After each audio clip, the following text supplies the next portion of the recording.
Percocet is pretty bad in Keene, and so I know like a lot of people struggle with or like Suboxone, which is more what they give it for Percocet and stuff like that, versus methadone's for heroin.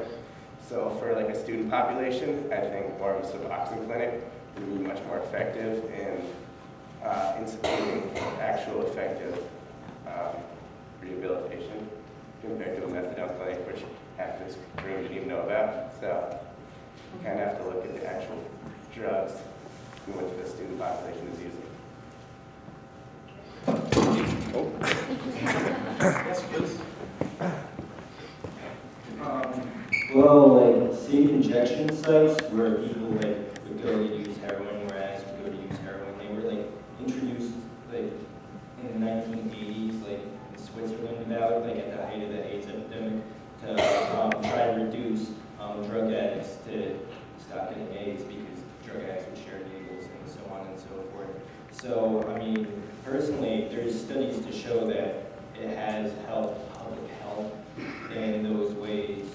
But there won't be any federal funding in our country because we have a look of drug use as morally wrong. So the idea of funding like needle exchange programs federally would be seen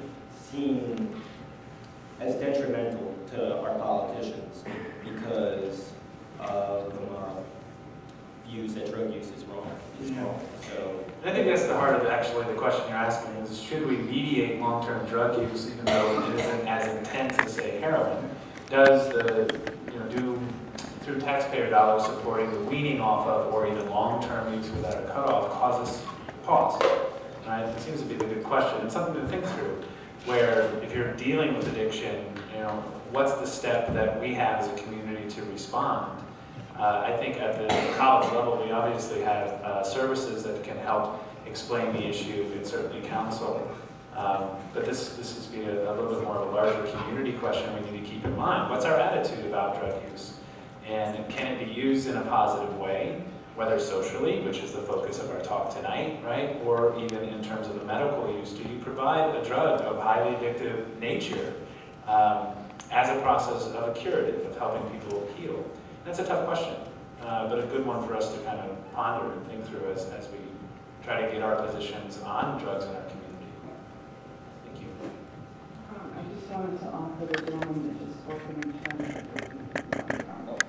All right. We're setting up jobs.